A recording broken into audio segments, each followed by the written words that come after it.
Are we ready? Are we going? We're recording. Oh shit. Okay, 1, 2. Ooh, welcome back, folks. It's another episode. Blue Tiger Revenge. I am your gateway to the professional comic book airwaves, and with me is the man, the myth, the guy who's just shaking his head in disgust because I always give myself top billing. The man, the naked one. Big Brian Bales. How's it going, Big Brian?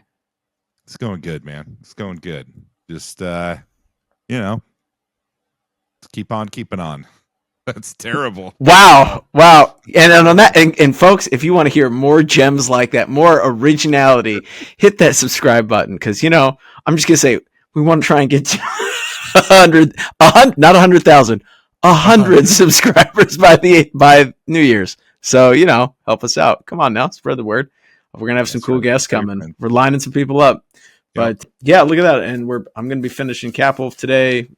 And I see some additions to the page. Can you tell I us did. about it? Well, I was if you'd read the book, which I know you didn't, garbage. Cable makes an appearance, so I was like, well, we got to have Cable in there. Everybody likes Cable, right? He's cool.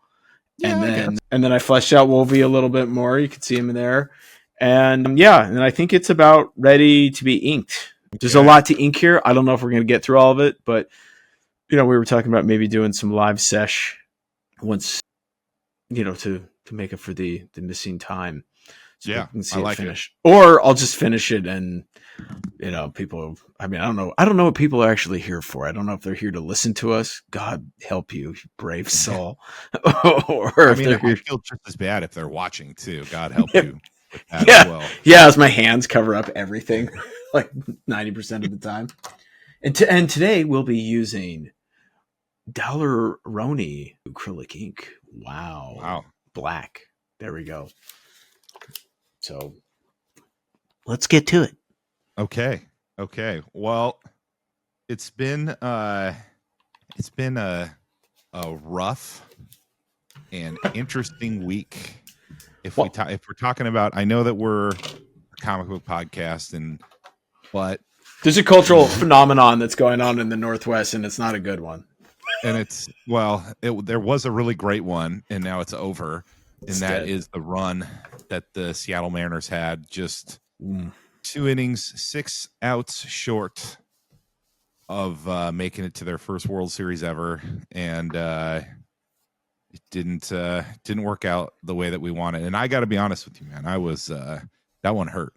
I was pretty crushed because they made me believe, they made me hope, and then just took it away from me at the last second. Toronto just took it away. They did. So to quote Onslaught, yeah. Do you let the dream die? Let the dream die. Because the reality is they're the only team in Major League Baseball that's never been to the big one, the World Series. I just feel like Northwest, right? Washington, particularly, man, they just take it on the chin. I mean, it's one of the toughest cities for a reason. Yeah, and it's because of their teams. It's as hard as it was and as rough of a week it was, part of me, I do feel like that this is a beginning and not an end, if that makes sense. Not at all, but elaborate. Well, I think they're going to be back. I think they've got, if they do the right things in the offseason, I think they're going to be back. And I mean, that is a tall order. It is a tall order, but my hope is that, ownership got a taste of what it's like to be in the postseason and to go far in the postseason. You mean they got to see how much extra money they were able to make? Exactly. That's what you're saying. Let's be honest. They don't. Do you really? I mean, I'm sure some of the owners do. But sure. Do you really think a lot of the owners give a shit about how well their team does, or is it just like? I think the good ones do. Well, yeah, right, because they give their teams the resources to succeed. I would want to say, but but we'll see.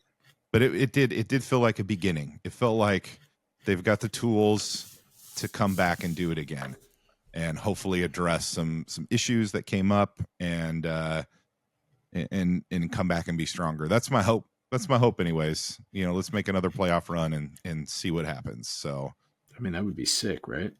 Yeah, and and then the craziest fucking thing happened, What? and in the NBA world. So, for folks who don't know me, I am a diehard Portland Trailblazers fan. I have been since I was but a wee child. And, again, poor Northwest fans. Yeah. Haven't won a championship since 1977, so well before my time. Quick story. I did a skateboard design to commemorate that win. I did know that. Yeah. Did know that. But their head coach, mm-hmm. Chauncey Billups, the day after their first game of the season, was arrested at his house by the FBI on gambling charges. Oh. Okay. Now he's also like a Hall of Fame basketball player, right? Hall of Fame player. Not someone with a great past. I mean, there's a lot of players that are like that.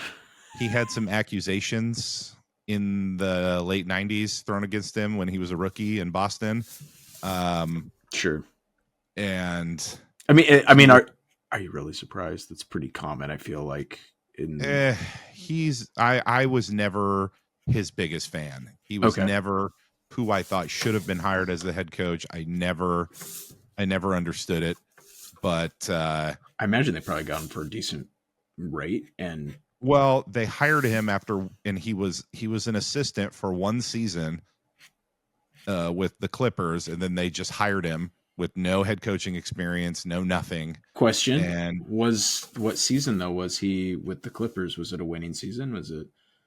I mean, it's the Clippers, man. They're about as, I mean, they're one of the few teams that have worse misfortune than the Blazers. So that tells you. That's all I need to know. That's all you need to know. So he was not somebody who I thought was the right pick for the organization. I didn't think he was a good coach. I still, to this day, don't think he is a good coach. But he got arrested at 6 a.m. The day after their first game of the season. Jesus. On gambling charges. And so he's done. If this, well, he's probably, if these allegations are proven true, he will never be around the game of basketball again.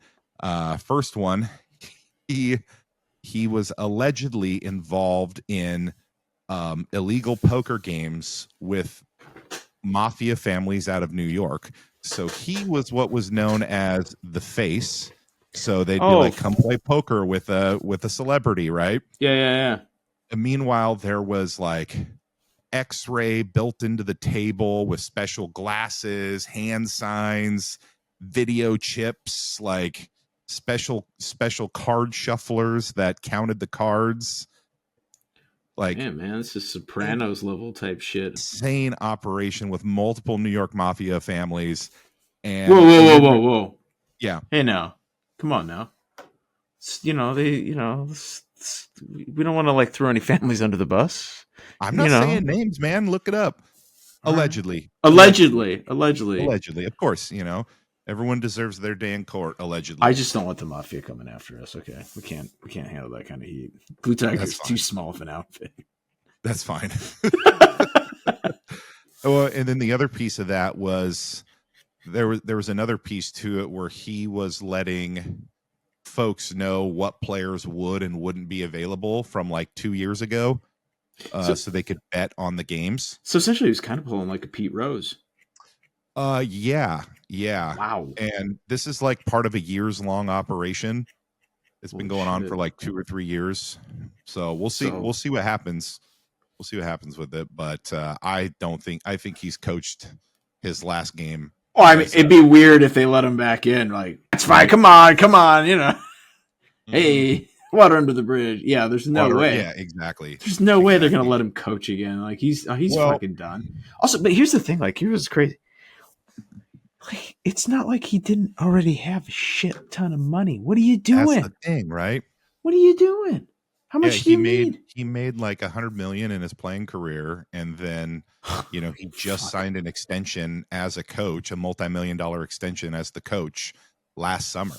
So, like, what do you? So, like, why? Like, that's why I never understand about that kind of stuff. Is like it's always guys. You're like, dude, like I get it if you're like down and out, and this is all you got, but like, sure. Why would you do it? You're who's getting payouts of like $50,000. Here's a $50,000 payout. Here's your cut, dude. That's like nothing. $50,000 for this guy who's made over $100 million. Like that's dude. If you want, just go open a fucking McDonald's or something, dude. Like you want crazy. That's so nuts to me. That's crazy. Meanwhile, the interesting part is that the NBA knew about some of this, but they couldn't get enough like evidence because they're not a law enforcement agency and don't have subpoena power or everything like that. So like even though they knew about some of it, they didn't have enough to like stop these guys, which I think is crazy. And let's also not forget the fact that every single professional sports is sponsored by some sort of legal DraftKings. Yeah. Yeah. DraftKings, if you want to sponsor us, we're totally down. That's fine. Oh yeah, I'll make picks. Let's do it. DraftKings, hit us hot up. Picks. Who's going to the convention? Ooh, we could use that app from the last South Park episode to bet on that. You can bet on anything for that. That's right. Great episode. Yes. Well, I guess it depends who you talk to. Some people might not like it. Sure. My other thing about this is not to you're gonna get mad at me for saying this on the podcast, but with the NBA betting thing, but anything to distract us from the Epstein list not being released. So I mean, of course. Like, come on now. What list? What are you talking about, man? I don't know what you're talking about. Yeah. What? No, we looked into it. It doesn't exist. Yeah. It's not real. Yeah. It's not real. Check out these pro athletes gambling. Yeah. Well, and everyone hates us again, so it's that's fine. It's fine. That's fine. I'm used to it. People get mad at us all the time. So what are you gonna do? They do. Lately, for some reason, it's so weird. Yeah. Or shit we didn't even do. Yep. That is a fact. We didn't do anything. God, dude, I have way too many pens here. There's just shit. I can hear them. We can all hear them. Just rumbling around trying to find the right one. Like a crazy person over here. Like I need to find my stuff. God. Have you seen? So I want to dive into a few news pieces while you're looking for pens. But that new game, Marvel Cosmic Invasion. To quote DX, break it down. It's not D. Oh yeah, D. I was thinking of DMX for a second. No, DX. Remember their intro? Of course I do. Break it down. Such a great. I remember. Didn't Rage Against the Machine do? Or I want to say they. Or maybe it was. No, it's just a ripoff of that. Someone told me I read somewhere that apparently their original intro was like, it wasn't DMX but it was somebody like that. It was it was like a rap group, and then they changed it because of this and that. Listeners, if you know he's full of shit, no, look into it. There was they only played their message. It was a different intro. They only did it for like a little while, and then they changed it to the the more, I guess, well-known one, but I can't remember. All right, Matt, look that up. Matt's not gonna do anything. It's just he didn't. Oh, wait a sec. Did he even show up for the convention you went to? Oh, you want to talk about that? So it wasn't really a convention, but it was the Frankenstein comic swap, man. Yeah, how was it, man? Was it cool? Because we were kind of talking like, ooh, maybe that's something we should maybe think about going. But you told me that probably not. It's not something for us to go to, but like as far as Except going to find books and like having a ton of selection. It was really great. Oh, that's There cool. was probably like somewhere around 80 different vendors. Holy in this shit. 2-story building. It was awesome. It was really cool. Dude, that's a lot, man. So I went there with just like looking for specific books, right? And it was really tough finding Ninja Turtle books. Every vendor I talked to, I was like, "You all got turtles?" And they're like, "Get out of here, creep!" No, God, nobody's holding. God damn. I like to think they treat you like some type of like drug addict. Like, come on, man, just give me a fix.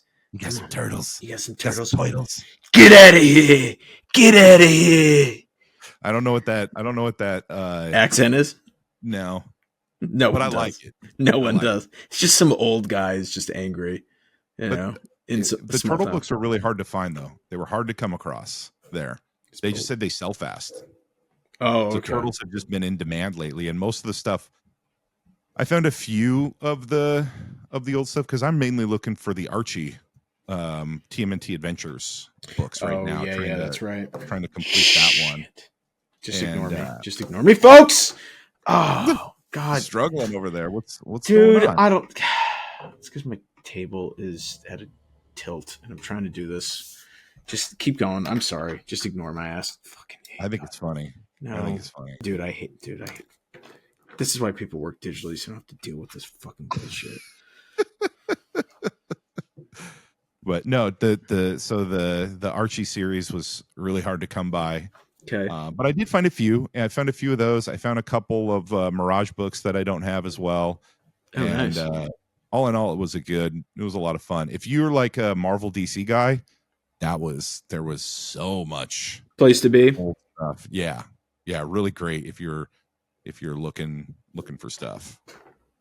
Oh, that's great. Yeah, it was a lot of fun. And the cool thing too was like at the Lloyd Center at the same time, out in like the walkways. Yeah, there was a card show going on too. And did you get some cards? Are you getting into baseball cards? No, I bought Max some Pokemon cards. That would do. 85 to 90% of the cards at the card show, all Pokemon. God damn it. My dad. There was a few. If my dad had a grave, he'd be rolling in it right now. I think all of our dads, right? Like, God damn it! What is this? These Pokemon. What is this crap? Yeah. But it was. So I just find that really interesting. I'm not surprised at it. It doesn't surprise me anymore, just given the popularity of like that in Magic the Gathering. But also, let's be honest. Your kids, given what we know about a lot of these pro athletes now, are probably better off like idolizing cartoon characters from Japan than they are pro athletes. Just saying. This is just kind of an observation. Spitting some real facts there. Yeah. Anyways, sorry. Continue. No, it's okay. But I just thought it was interesting that it was like mostly Pokemon, dude. Like, and a ton. Wow. That is kind of fascinating, I think. Right? Yeah. Because when we were kids, I mean, it was all sports cards, man. Yeah, exactly. And occasionally, Pokemon cards weren't really a thing yet. They were just I feel like I missed something. I feel like that was like the 90s, late 90s. They were kind of popping on the scene, but it was like I think it was kind of younger kids that were getting into them. Yeah, I missed the boat. A lot of my friends who are younger than me have a massive Pokemon collection, but I really, I have quite a few friends who love Pokemon. Oh, interesting. I mean, like I hit a certain age and just like all that kind of stuff was like done for me, like just dunzos. Same. So, except for Ninja Turtles, I never stopped loving Ninja Turtles. That was like the only thing, though. I mean, that's cool though, right? Like, come on, man. Yeah. I mean, I still read. I guess it's the same for me, right? I read Captain America books all up through college. Like I and then I started, and that's when it was like kind of it was like, oh, you started reading for other reasons, actual like I don't know other reasons than just like, oh, I like this character. So I guess it stopped being about the character then. It started being more about like what other professionals are doing and stuff like that. Sure. But it's kind of interesting. I feel like everybody's got that like one thing, right? Unless you're just one of those kids that wasn't really into any of that stuff, like some people just never get into the pop culture stuff. Missing out. They're missing out. My wife was one of those. She never really. Well, her wallet wasn't missing out, but maybe the joy. She was reading like books, James Patterson, by the time she was in high James school. Patterson. I'm not even. Yeah. I wish I was joking. I don't think I've ever read a James Patterson book before. I have no desire. I mean, I'm sure they're fine. I like Michael Connelly books. He's another big writer like that, but I've never read a James Patterson. Before the Kindle was invented, we had I think at one point when we moved out to the East Coast, we probably had just paperbacks. I bet you we had like 2,000-3,000 just stacked up in a room. That was just the beauty of the Kindle, right? Yeah, we're now like, dude, there's no way we would. No, she reads like 3 books a day. Oh yeah. What's funny is she now. You know what she does now? She gets those collectible books. The ones with like all the painted covers and all that kind of stuff, and the gold leafing. They're very cool. I would love to break into that market. I don't know how. I don't know anything about it, but just what? Let's do a gold leaf Cretaceous print. When you get the rights back to it. Oh, there we go. Done. Yeah. Sure. Yeah. I mean, publishers down. We can have that conversation, but I guarantee you they won't be. So that's too bad. But anyways, back to the subject.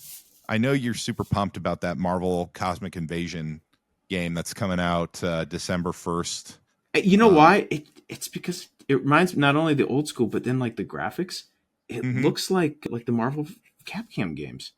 Yeah. From the early 90s, or I guess mid 90s. Those games were those were my favorite. Those were like the games that I could get a lot of people to play.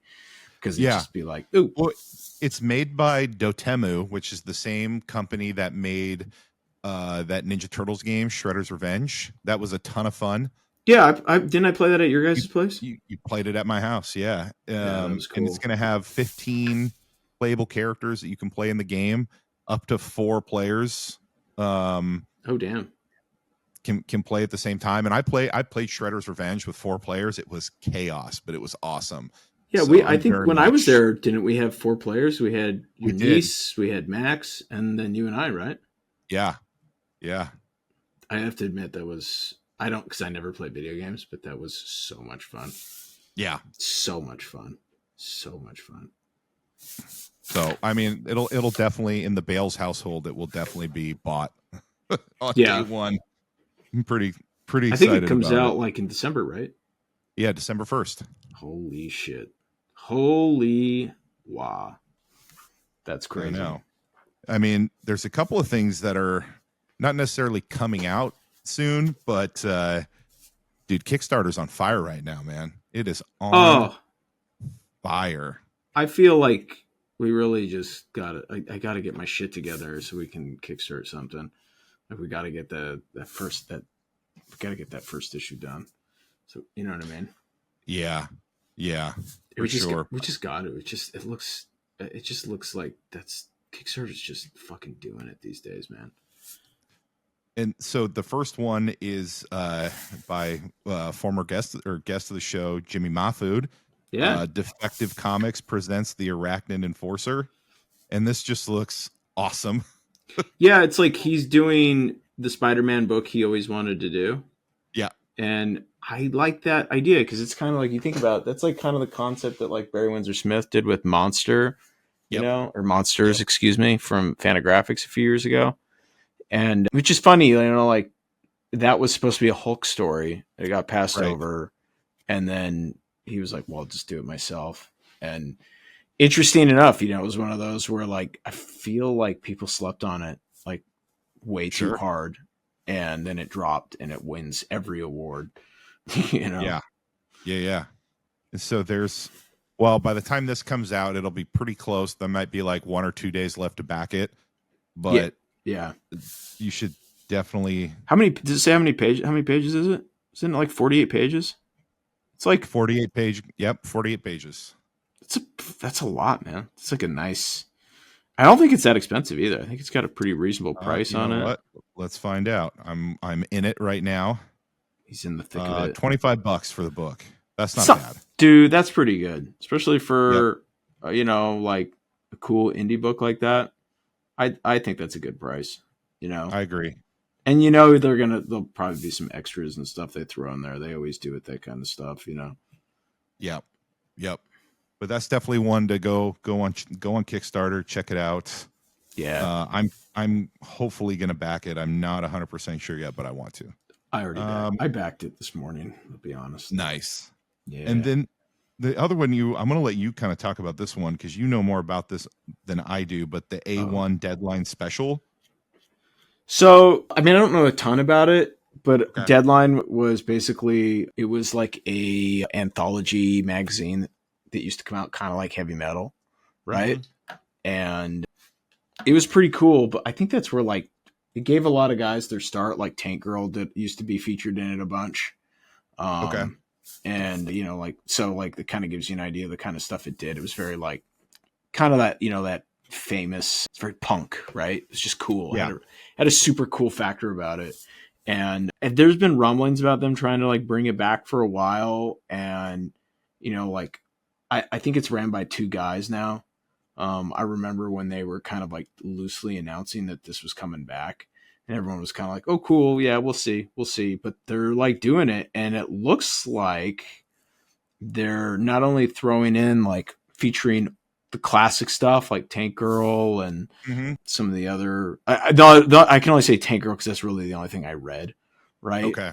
But the anthology comic magazine is just something from like the past that they've tried to bring it back a few times. Like IDW tried to bring it back. What was it like? I want to say like 5-6 years ago. Just couldn't do it. Couldn't take, and so I don't know. I always want them to do well. Like I love the concept of heavy metal. I love the concept of having an anthology that you can look forward to every couple months. Sure. Like, those are fun, man. I don't know. Did you ever read any of those? Like I used to read heavy metal back in like college. Oh, heavy. I never got into it. It's just, it's just different. You just see people take some pretty big strokes, and sometimes you get some like big name artists that they're just doing like a one shot or something. And I don't know. It's always cool stuff, right? Like, me, like I like seeing people take kind of like risks and weird approaches to things. So yep. I was excited that this popped up. I don't know. It seems like the crowdfunding's gone really well. It seems like it's gotten some quite a bit. Definitely met its funding goal and then some. Yeah. So there's still going to be like, probably by the time this comes out, probably like 13, 14 days left to back it. So plenty of time for you guys to check it out. Yeah. Not a ton of time to back it, but definitely enough time to get a hold of it if you want. Yeah. I don't know. It looks like they've got some new material in there. There's some new stuff going to be in there. There's some old stuff, kind of like what heavy metal's doing. Okay. And it's just one of those where like, if you don't support it, it's never going to come back, but yeah, man. Speaking of things coming back. Shit. What? I'm curious to see where this is going to go. Oh. Well, you sent this to me. I think it's end of November. The first part of Stranger Things, season 5 is coming out. I know that a lot of people are just completely over Stranger Things because it's taking so goddamn long. I'm one of them. I know. But continue. But I like Stranger. If there's one thing that I guess like, what do they call it? The pro wrestling community. I'm a mark for Stranger Things. Okay. I'm a mark, man. Like I like it. I think it's mostly just because like it's Dr. Wife doesn't watch a lot of TV. It's like one of the few times I can get her to actually sit down and watch TV with me. That's not Love Island. Yeah, that's right. We're a Love Island household. I'm not ashamed. Like fuck you. Don't judge. Don't judge, bro. I am judging. Feel it. We'll see because you know what I'm about to talk about in a few minutes. Love Island Australia drops like this week. And I'll Shut the fuck up, dude. I'm not joking. If you're gonna watch Love Island, nobody cares. Dude, everyone cares. Love Island, Australia. I'm telling you, man, it fucking delivers. It's fucking entertaining. It is. Okay. I mean, everyone who goes on this is gonna hate me for even saying like go watch it. But you know what? I hate you a little bit. I can't wait. That. I can't wait. It's gonna be great. But what you're saying about Stranger Things is that they're doing a theatrical release for the finale. Yeah, I guess it's the finale they're doing it, or they're just releasing it. Yeah, they're releasing it at the same time it's coming out on Netflix. They're doing a same day release for both. I'm excited to see it finally conclude. You know, like I thought it was a great show. Maybe the last season kind of waned a little bit, but like made up for itself at the end. I enjoyed it. I think the first season was one of the best like seasons of television ever. And it hit right, you know, like we needed some like good, strong female protagonists. It launched, what's his name? Your guy, you love him. Who's David Harbour? David Harbour. I mean, like he wasn't somebody that was on everybody's short list. Now he's like a Marvel guy. He's in all kinds of shit. And it's all because we won't talk about that. Have you seen that movie? There was a late night. I finished a gig and I was just like, it was like 2 a.m. It was wired right from just coffee and monsters. And I was like, yeah, I'm going to watch this thing. And Jesus Christ, dude. It's one of those where you're like, David Harbour was fine. He was fine. He was fine. But then when you see the choices that they made in the movie, again, and we'll probably talk more about, but this will go right into one of our topics. You're like, who the fuck pulled the goddamn like cord on this and said like, let's do it? It was terrible. And just like the idea of that, like they couldn't get the funding for Guillermo del Toro to return and do one more with Ron Perlman. I mean, they literally campaigned for like years. Right. And nobody wanted to say yes to it, which is insane, especially when you see like what they do say yes to. Just hot fucking garbage. That's probably a little harsh of a take, but God, it was just, I don't know how you mess up something that was like so cool and so great. And they did, and they messed it up real. They made one that came out last year too? I didn't watch that one. That one either. I'm more interested in that one than I am the David Harbour one. But that one, I mean, people thought it was well, there's another example, right? Yeah. Dude, we talked to Mignola. He didn't even know anything about it. He was pretty upset about it. He was not a happy guy about it. And the fact that he said that in public to us at a convention, you're like, ooh, this is not going to be a good movie. And it was. I mean, I don't know. Maybe some people liked it, but it looked so bad. I thought it was a fan-made movie when I saw the trailer. Oh, the newest one? Yeah. Well, it didn't even get a theatrical release. It went straight to streaming. Well, and that tells you something right there that it's gonna suck. Like they did a screening of it, and they were like, "Ooh, we're gonna lose too much money," because they were advertising it for like a year that it was gonna be in theaters, the new Hellboy movie. And you're like, what? Because everyone was like, "Is this real? Is this one of those Screen Rant fake trailers that you get people all the time?" Now I'm curious. Now I gotta look up that movie. But I know. I'm sorry. The Crooked Man came out last year. Ooh, did not get good ratings.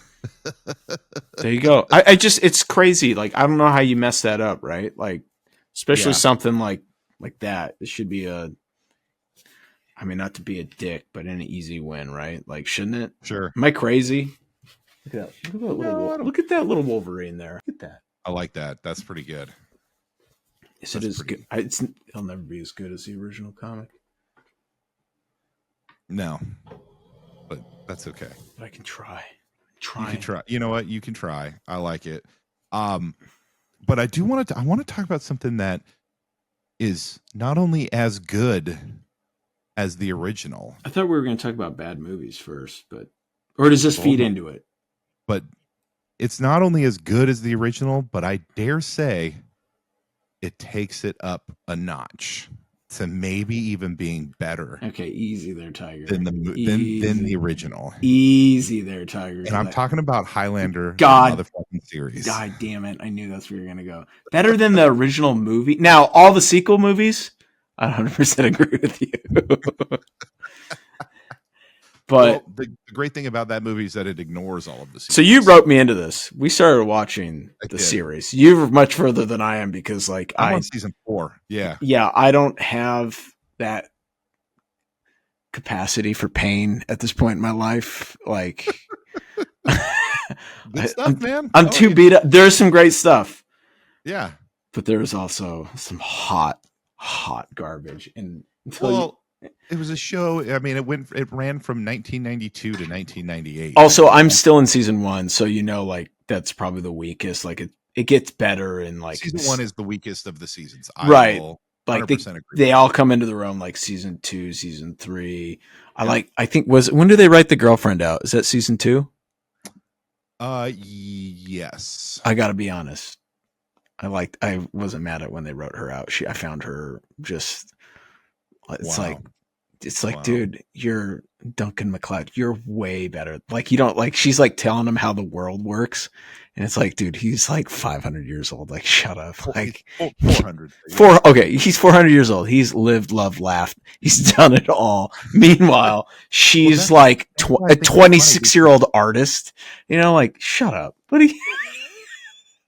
I think it's funny because she'll try and say something and he'll be like, yeah, no. And she'd be like, I can't argue with you because he's 400 years old. I've watched loved ones die. I've seen people starve to death. I've watched governments fall and rise. And she's like, well, you still need to take out the trash. And it's just like, God damn it. I know. But that's what they do. That's how they write it. Like, you need to be more emotional. And he's like, sure. I am so emotional. Meanwhile, he's like sitting there. You know what I will say? They do that with her. I don't think they do that. I think I might be exaggerating a little bit. I think you're exaggerating because they do in that first episode a little bit, and then they they tone it down. Like when you dive into the two of them, she is the only person that he's loved. Not true. That's a human that he's ever told that he's immortal.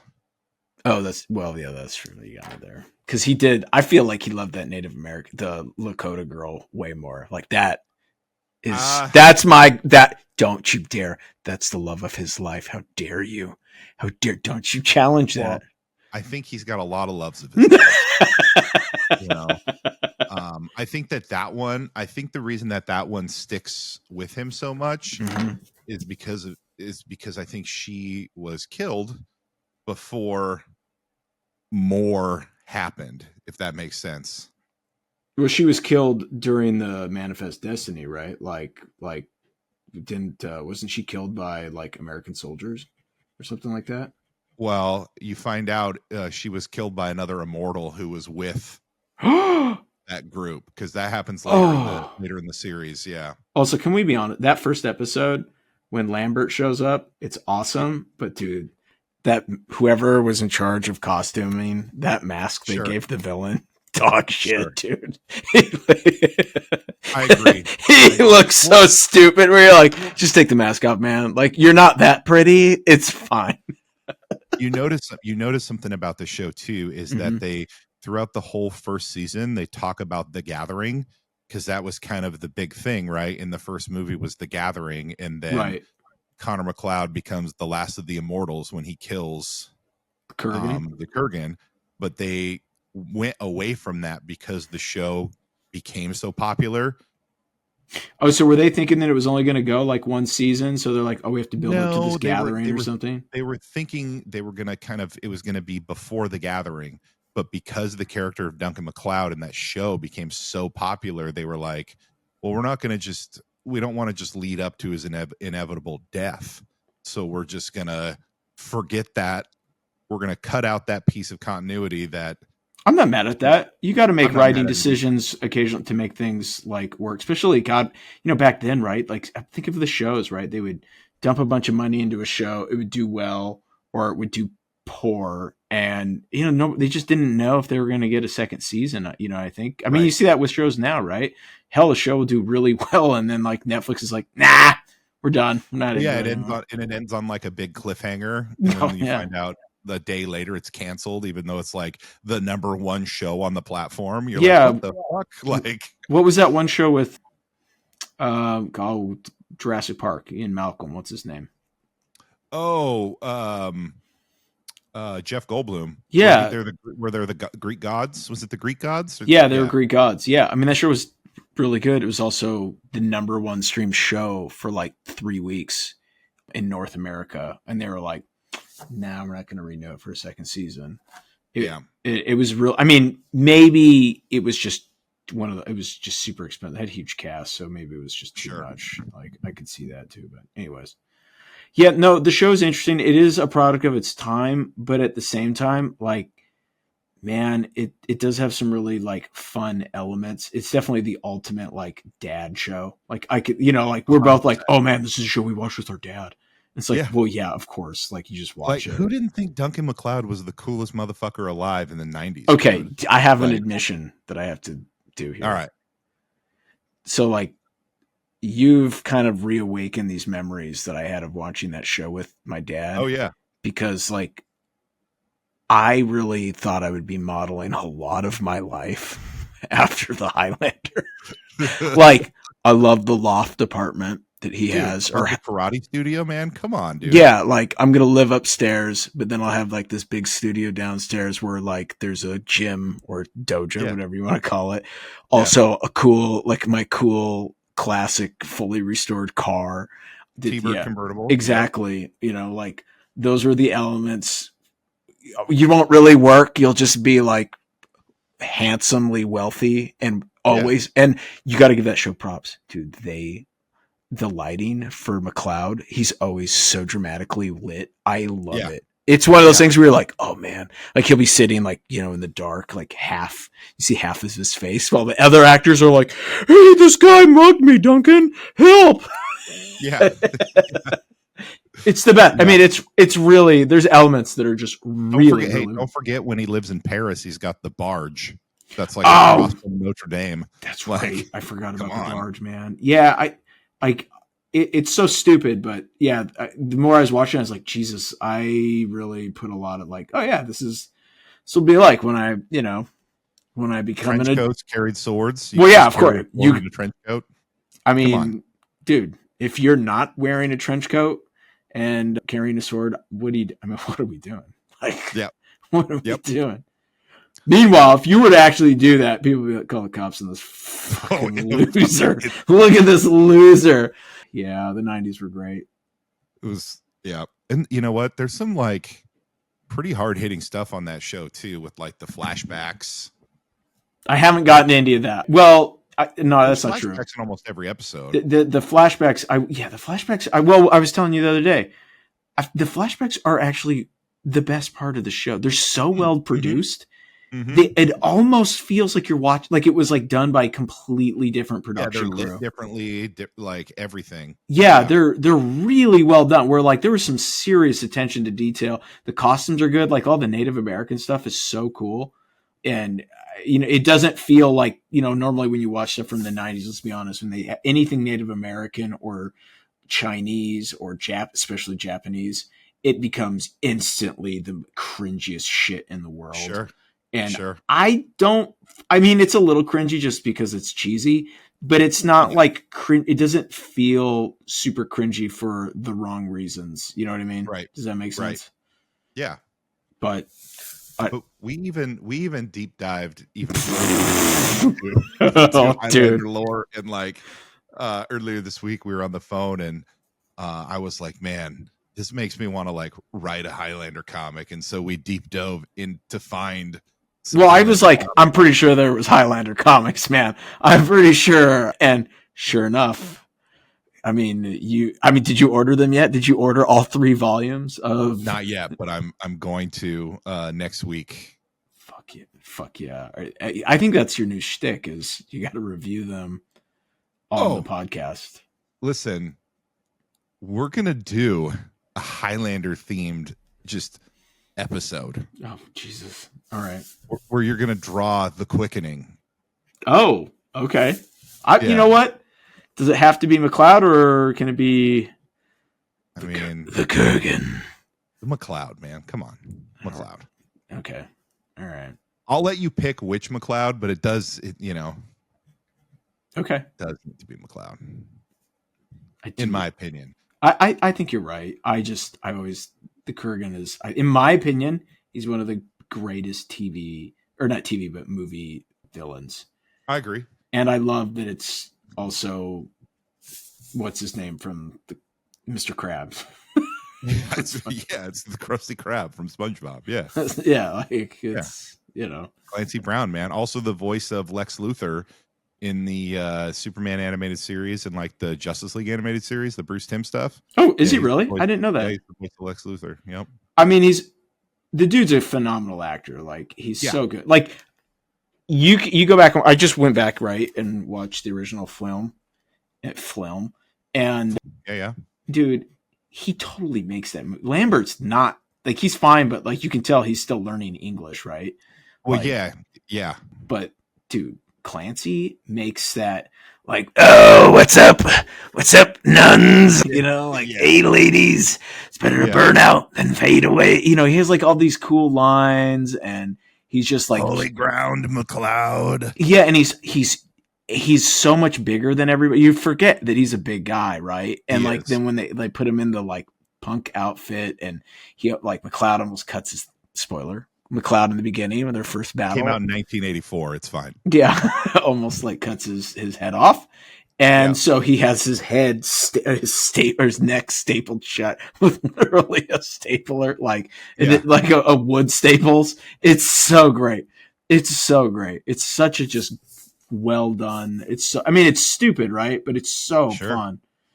And you went in, you deep dove on, because like that was the thing, right? With like Lambert, you did a little deep dive. You did some research on the show itself and why Lambert wasn't a part of it. Right. Well, he was only in the one episode. The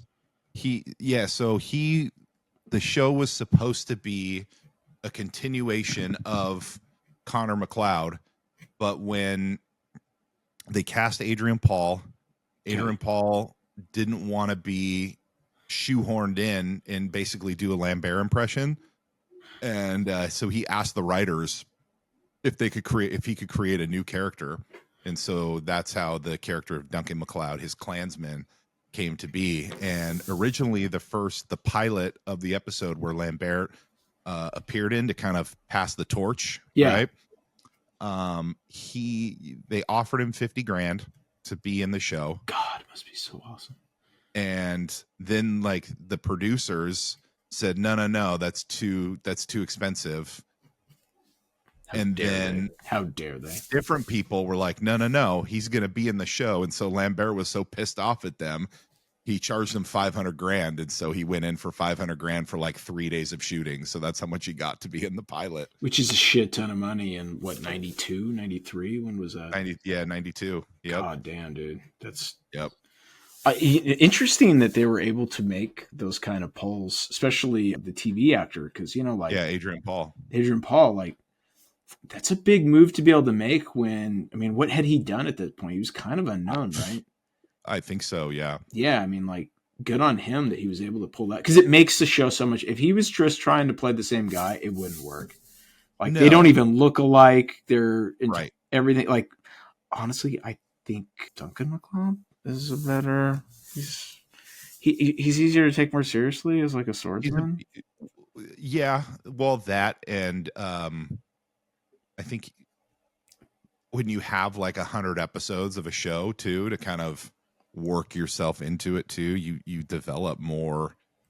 Yeah, the lore. He looks cool. Like he's a cool, especially for that time period. He just looks cool. Where I wouldn't. I'm not saying that Christopher Lambert's not cool, but he doesn't have that like where you look at him, and you're like, oh, what a cool looking dude. He's not the same. He looks like a regular guy kind of. Which that was the whole point of the original Highlander movies, right? The writer, the person who created Highlander, he was a film student at the time, and he was in a museum, and he saw a set of like old Scottish armor, and said, "I wonder what it would be like, what that guy would think if he were alive today." And that was kind of the concept of that's how Highlander came to be. Oh, that's so cool. Yeah. It's so cool that's that's a lot of that stuff. But that's how it gets made. One of the things I heard about the new movie that's coming out this year is that they're taking some of the elements from the TV show and putting it into the movie, which I think is very smart. I mean, you got it, right? Like, it's crazy when they redo these reboots and they don't address anything of the. Well, they're bringing in. You haven't gotten to it yet, but I know you remember the Watchers, right? I do vaguely. The humans who record the time of the immortals. Yeah, they're like the historians, right? Yeah, and kind of their whole thing is like, we watch. We've got records going back 1,000 years of immortals, and then when the last one comes, then we release everything to the public so they can see the history. Oh, that's kind of cool. Yeah, I like that. So I reported in a few episodes ago how Jeremy Irons was cast in the new Highlander movie, and they're saying that he's going to be a Watcher.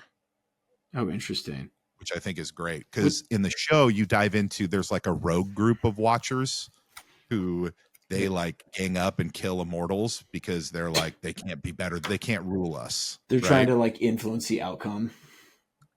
Not necessarily, they're trying to get rid of all the immortals. But how do you kill an immortal? Or I guess there's ways you could.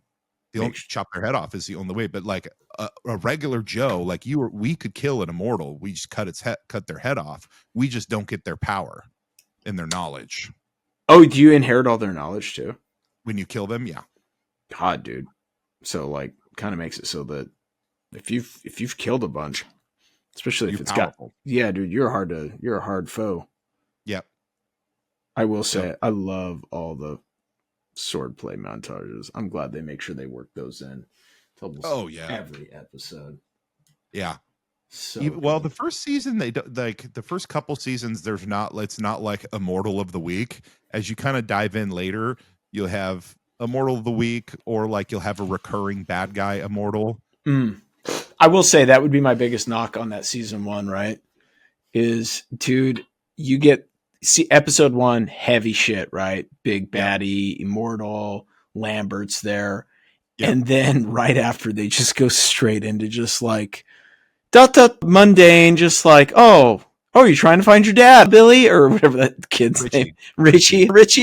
Yeah, I wonder where my dad's at. Like, oh, well, and he just goes and like beats up some local like, like which we call loan sharks that are trying to like strong arm this guy that's pretending to be Richie's dad. It's really funny. It's kind of funny that we go from like this real like. I know you're going to defend. Well, no, I agree with you, but the one thing I think they do well is how the flashbacks mirror kind of the current stuff. So I think the flashback to find out that McLeod wasn't really, he was essentially like adopted, essentially, right? Yeah. And he doesn't know necessarily where he comes from. Yeah, it mirrors the Richie Ryan piece. But obviously the McLeod stuff is way more interesting. Yeah, I'm not saying it was bad. It was just funny that we go from like, they're obviously they're in one episode, right? They're explaining, trying to introduce all of the new characters. Well, they're just introducing how their world works. And then we just go into just kind of like, oh, it's episode of the week, and it's just, it's not throwaway shit. But it's stuff that's like not necessarily like I don't care. You know what I mean? Like I don't care about Richie at all as a character. Like, this was back in the day when 22 episode seasons that was the norm. Yeah. I mean, you heard about certain shows that like sitcoms, right, where they would do 50 episodes for a season or something like that. Right. Was that was commonplace. Like it wasn't like now where we're like, oh my God, we're getting 9 episodes. Yeah. That's huge. Yeah. And it between five years of break. Yeah. Yeah. Yeah. I feel that. You know what else what other show comes back this week is the new season of The Witcher with Liam Hemsworth replacing Henry Cavill. I have a prediction for that. Yeah. Bomb. I think it'll have high viewership at first, but I don't think it will maintain. No way, dude. How do you go from Henry Cavill to like the forgotten Hemsworth brother? Right. Like, come on, dude. Right. No, I'm gonna watch it just because I'm curious, and I love The Witcher. Like, those are some of my favorite books. But I couldn't even get into the Henry Cavill show. I gotta be honest. I couldn't even get into the Henry Cavill show. I know. Okay. Yeah, go watch Love Island then, you fucking dork. Dude. Oh, I'm sorry. Maybe I'm playing the lady game, okay? Like, I know what I'm doing. You guys have been together for like over 20 years. Play the lady game. Get the fuck out of here. All right, fine. I admit it. I like the show. People are just so stupid.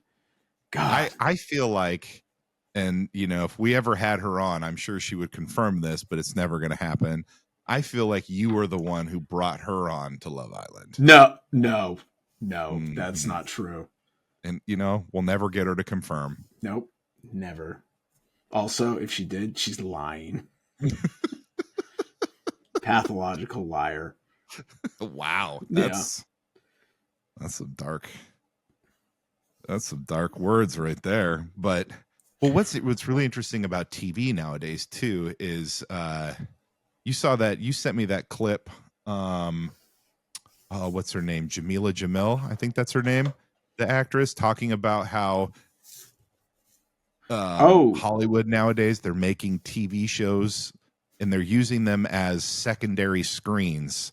So the thing of like people have their phone out and they have to dumb the episodes down enough to where people can understand what's going on because they're not actually paying attention. Yeah, it's interesting, right? Like she was saying that they have to. Well, do you have the clip? Why don't we just play the clip instead of me interpreting so like people can understand exactly what she said? All right. Let's pull it up here. I don't know if you're aware of this, but there's something called second screen viewing, right? So it's a directive that's being handed out by big studios to filmmakers. Please, this sounds like what I'm really hoping it isn't. It is exactly what you probably think it is. This is something that which means that you have to acknowledge that people are on their phones the whole time they're watching telly. So you have to simplify the plot so that they'll be able to follow along while they're browsing on their phone. So that's why you'll notice now in random, like in TV shows, even with good actors, they're saying really obvious things about what's happening. They're laying out the entire plot line, and all of their emotions and motivations. Like the language has become really bait and on the nose. And that's because they're being told, the writers, that they have to write in a way that someone can carry on with doom scrolling or shopping online while following it in the background. So nothing can be too complex, nothing can be too high end. It has to be like we are purposefully dumbing down content, and that is leading to a less nuanced, less interesting, less thoughtful society. I don't know if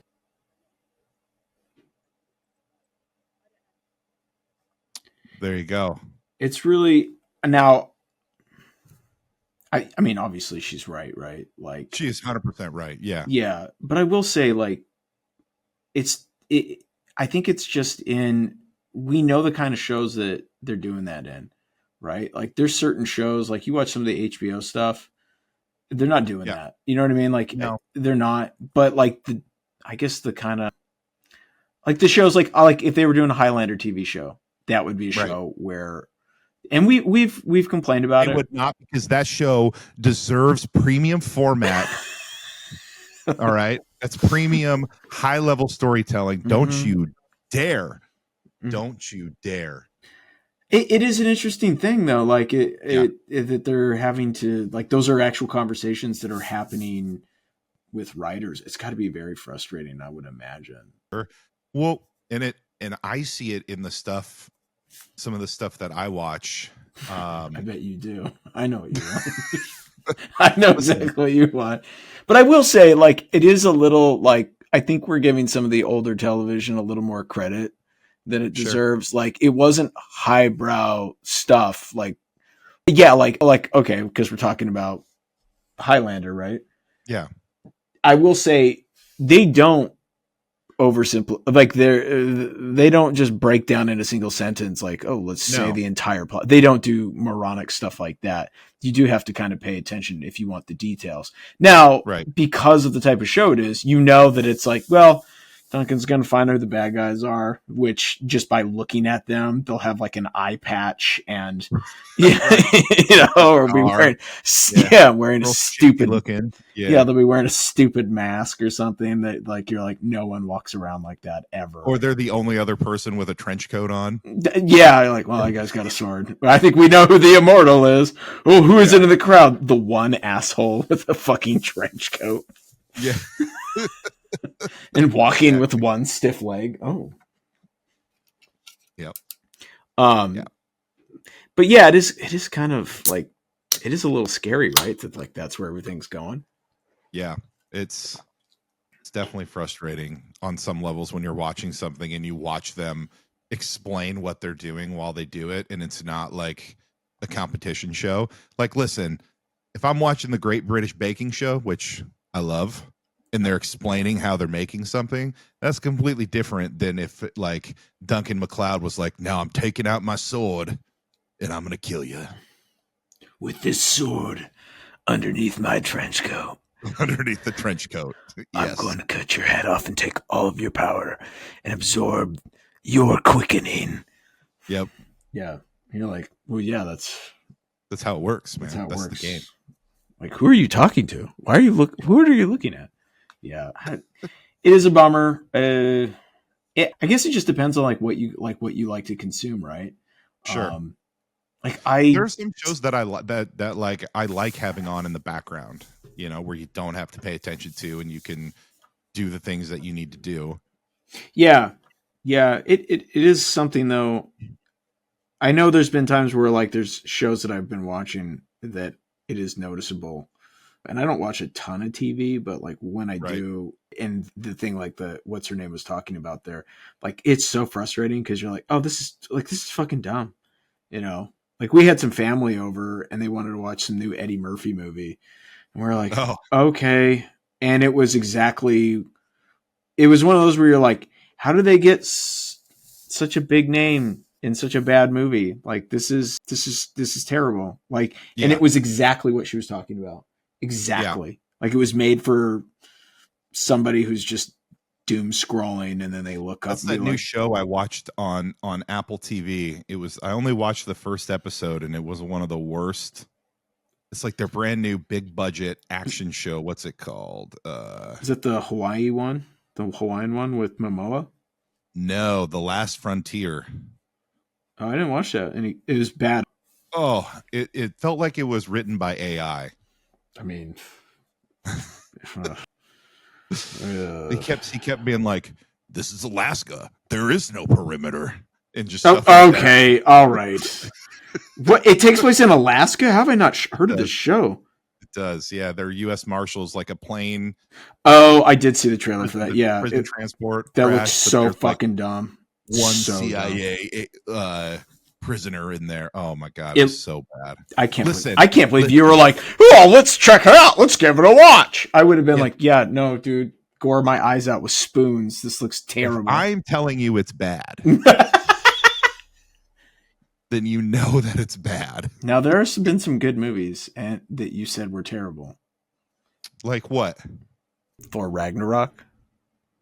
I came around. I came around. True. Touché. You did come around. It took a second watch for me to appreciate it. Yeah. I think you had some influencers that were telling you that it was bad. And maybe. And then you watch and you're like, wait a second, I'm going to listen to this. These people are terrible. Their take is terrible on this. Maybe. That might have helped. But yeah, it was just one of those where I was expecting something different. Mm-hmm. But then when I gave it a second watch, I was like, oh, this is pretty good. I really enjoy this. Yeah. I feel like... But I also really enjoyed Love and Thunder when it first came out. And then I watched it again and thought it was dog shit. So it's funny that I remember being really pumped to see it. Yep. And not like, and then after it was like, yeah, it was okay. It was kind of, Now, like it's almost like I think I still feel the sentiment as like Natalie Portman was just not needed, and her role was, I don't know. It's like they just didn't know what to do with her, man. If she was the serious character, it would have made it 10 times better. Yeah, I think we even said that on the pod. I think we did too. Yeah, but there were aspects of that movie that I really liked, though. Yeah, we got too much of the who's the rock guy. Like I don't know why we had so much Korg. Where you're like, yeah, we get it. He's funny. Like I don't need more Korg in my life. It's fine. Right. Like he's cool, but I'm not here for Korg. That's a fair point. Yeah, that's a fair point. He's kind of a lame character. Well, we know that you're not really a movie guy. You're more of a documentary guy. I am. And you were kind of telling me a little bit about this documentary that you just saw. Guys, if you want to watch a grown man tune out so fast, start going off on how the like amazing wildlife documentary is and go into details on it and just brag, yeah. Oh, wow. You're like, God damn it. It's all right. Dr. Wife did the same thing. Yep. Yeah. So, okay.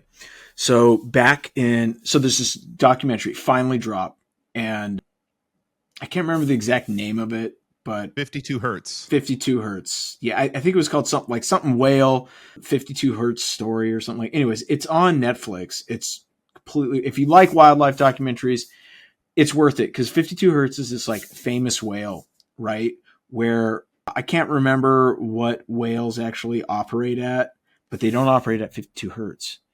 So he can't communicate with any other whale. So it was billed as the loneliest whale in the world. And here's what's crazy is during I think it was the 70s, they had this like top secret like listening devices that the US dropped all over the world's oceans, especially in the Pacific, right? To listen to the Soviets. Super top secret. So they knew about this whale for a long time. And the one guy who like really did all the research, he had to wait till he was out of the Navy to like actually pursue it. And, but you know, like so he was like one of the few people that could like had the clearance to actually look at the recordings for this. Anyways, so they kept getting pings from this whale for like years. And then no one had heard about it like in, I don't know, like 10 years or something. So nobody knew if it's still alive, right? Because like whales can live to be like 67 years old, but so we're like, it's starting to get old.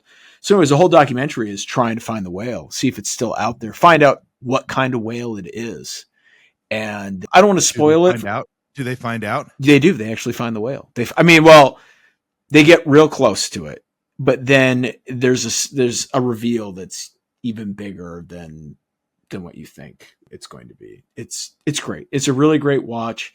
The history that what I thought was actually most interesting was they had these great breakdowns of this will make you kind of like, we fucking suck as people. Like human beings are the fucking worst. So they do a brief history of whaling, how whaling wiped out pretty much 80% of all whales on the planet, which is, think about that. That's crazy. Like that's insane. Like whales almost went extinct in our like right before, like they almost went extinct like at the dawn of our lifetime. You know, like when we were being born, like in the 80s, they were on the verge of like no more. And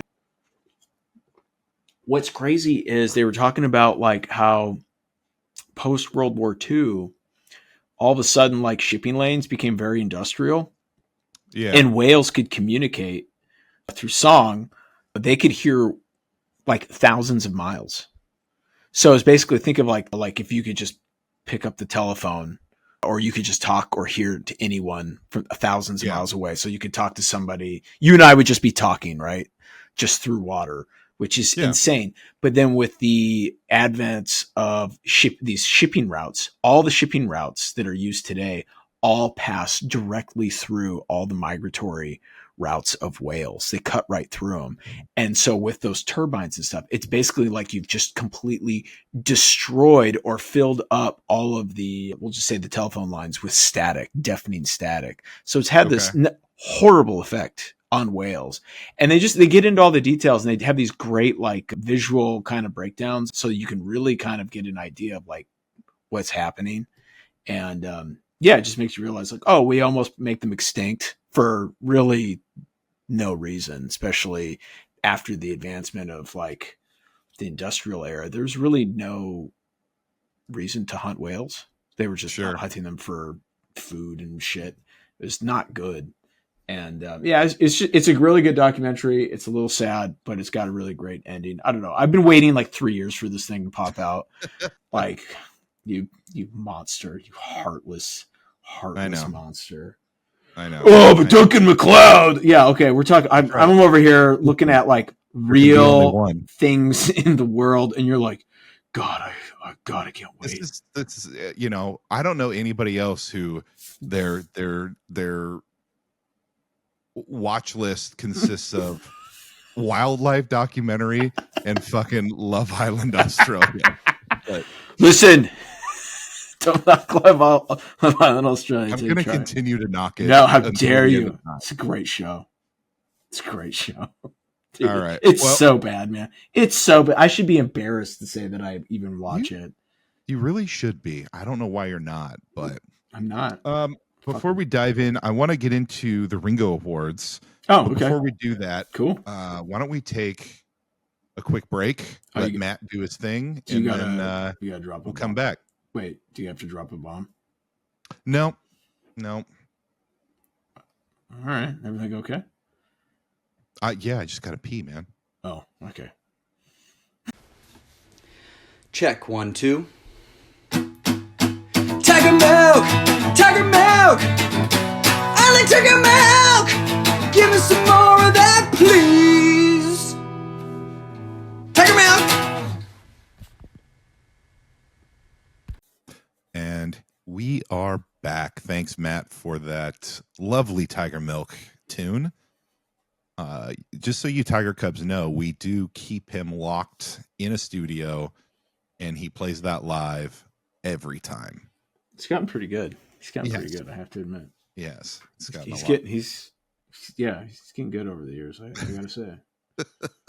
You know what? I'm gonna give him double rations tonight. I'm proud of him. That's good. He's earned it. He's earned it. Yeah. The Rays we'll talk about later. Well, yeah. I mean, whether we let him out for bathroom breaks. Did you put a new bucket in there for him? Ooh. Oh. Sorry, Matt. Ooh. I forgot. Our bad. We'll get one after we get done recording here. Let me finish this. Then I'll make sure it gets taken care of. All right. Appreciate that. Okay. So I am going to do a little something different than I did with the Eisners, because I don't just want to read down the list, because yeah, I mean, that's what we usually do. And it's like, I don't know. How much time do we have? No, yeah, but I was just going to hit a few of the winners. So yeah, let's hear it. First and foremost, best cartoonist, so writer and artist combo together. Eric Powell was the winner. Oh wow! Yeah, I know he's had some books come out lately. I have to admit I haven't read them. It's been a while since I've read an Eric Powell jam. Same, but I used to read a bunch of his like Goon stuff and everything back in the day. Oh yeah, for sure. So that's really cool. Next one, best writer, Kelly Thompson. She's obviously worked on a ton of stuff. Most notably recently that she's doing right now is she's doing the Absolute Wonder Woman. Yeah, are you reading that? I am behind. I've read like the first, I want to say 3 issues, and I have them all. I have not. The only one I've kept up with so far is Absolute Batman, but I need to go back and read Superman and Wonder Woman, because I have all of them. Especially because the two of them, Absolute Wonder Woman and Batman, are about to meet, I think, in the next couple of months. I just picked up the Absolute Wonder Woman, the GN that just came out. Oh, so yeah. I'm gonna try and have that read by the next. Okay, episode. I'll catch up too. So then we're Okay, cool. will be Simpatico, because Ooh, another book yeah. that we've both read, we're going to talk about tonight too. But she also wrote the DC's Birds of Prey that's just getting ready to end. I think it's ending in December. She's been writing that for a while, right? Yeah, I think it ends on issue 28, which that's been fantastic. That's been really good. Are you reading that too? I am. Yeah, I've really enjoyed that.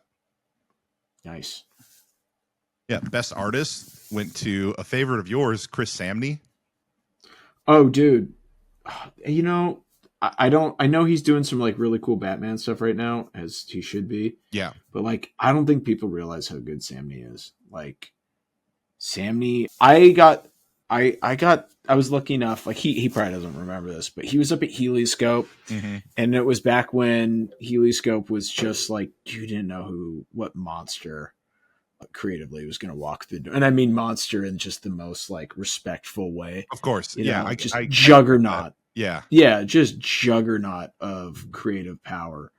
And he came in, and I was it was during my backgrounding days. I can't say, who I was working for, but sure. I think I was working on like either an Image or a DC book or something. I was, just a lowly background artist. Yeah. And so anyways, I sat next to him. We were occupying the float desks, and dude, he was working on Rocketeer at the time. Oh yeah. And man, he would just kind of like do layouts down, like nothing this tight at all. Like you can kind of see, like if you look at the pencils, you can kind of see where everything goes, right? Sure. Dude, it was just like, and then he would just draw on the inks. He would just sit down and just draw with his inks. And it was the most impressive. I never felt so like shitty about my work sitting next to another artist in my entire life. Yeah. Cause it was like, I was doing, I would get like rough layouts for the backgrounds. I'd pencil them, then hand them in, and then I'd get them back and do ink. So I would like crank out like maybe like anywhere from like 5 to sometimes even, 6 or 7 pages a day if it was kind of like just cityscapes and stuff, like light stuff. But dude, he was doing a full on book, and he was moving. I think he did this giant double page spread. It was like a Rocketeer, like rescuing like a girl from like a Tyrannosaurus Rex. Nice. And now, was the Tyrannosaurus like super accurate? No, it was more of like a pulpy kind of like 1950 style. Nutshell, right? Yeah, exactly. And it works. It looked so impressive. Like it was such a like great Kirby-esque type dinosaur. Okay. And praise right there. Dude, man, he fucking nailed it. It was just one of those where you're like, oh, there's levels at this, and this is a level that I'll probably never be at. Like I have no problem saying that. You know what I mean? Yeah. Like it's not a knock on myself. I'm not like being like mean to myself by any means. But it's just when you sometimes in life you have those realizations that you like meet people where it's like, oh, they're like on a whole nother wavelength. Like you just it's like, we see it in like sports. It's real easy, right? To articulate that, but like seeing it in art is, especially this type of art, is like, it's so impressive. It's so impressive. So I'm very deserving. Well, his book, his DC book that he's working on right now with Mark Waid, Batman and Robin Year One, that also won Best Single Issue. Oh wow! Okay. And I haven't picked up Batman and Robin Year One. I want to, though. That's one of those that's on my list. I think I'm going to pick that up in the trade when it comes out. I actually just saw that. I almost snagged it.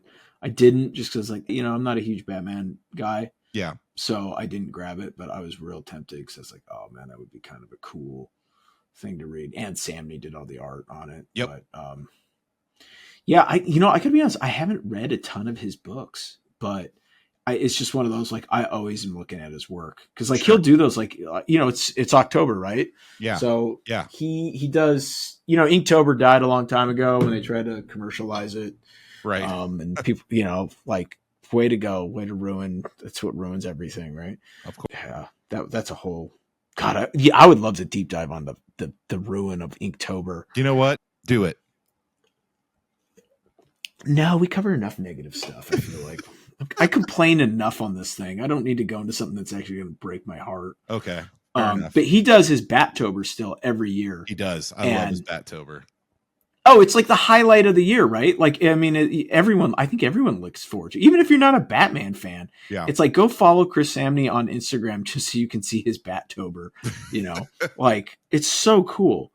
But yeah, that's my quick story, not to drone on and on, but yeah, man, that guy's just, he should win. The guy's like just a legend. Mm-hmm. He's a monster. He's a monster among men. A monster we're all better to have him in the industry working. So I'm glad he won something. I like that. Yeah. And that's kind of it for what I mean, there's a bunch of other winners for things, but those are the ones you wanted to highlight. Those are my favorite. Let's see. I can highlight a couple more. Let's see here. I mean, you don't have to. I don't care. Now I'm doing it. Best humor webcomic, because this just cracks me up. It's called Nothing But Nightwing. Okay. Because Nightwing is known for his butt. I didn't realize that was like a thing. Yeah. So the comic is called Nothing But with 2 T's Nightwing, and I find that was this like an official DC, or was this like a official DC? Oh, dude, DC, man, Marvel, like, take some notes, man. Take some notes. Yeah. They're doing some crazy stuff. Like, they're really, like, they're so, I want to say they're just really hip with it right now, man. Mm-hmm. They're doing some cool stuff. Best cover artist is someone that, I mean, we highlight any chance that we get. She's someone who would definitely be like a bucket list guest. Bilquis Evely won best cover artist. As she should. As she should. She's incredible. It's funny. So Dr. Wife is in these like Discords, right? Yeah. For like reading. And occasionally people will talk about, she's got a lot of friends that are like in Europe and stuff like that. Yeah. Which is pretty cool. But they're always like, oh, what are some graphic novels to recommend? And she's always the top one where it's like, oh, you're not into superheroes. You're not in that. But you know what? Here, she's got a new book coming out from Dark Horse. That was one of the runners up for best series, Helen of Windhorn. For Dark Horse. Yeah.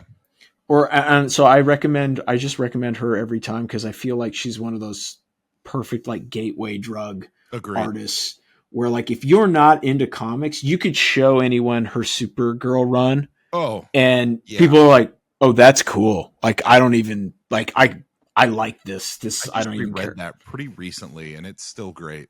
I gotta finish it. I've been real bad. I didn't finish it. I'm terrible. I know. That's okay.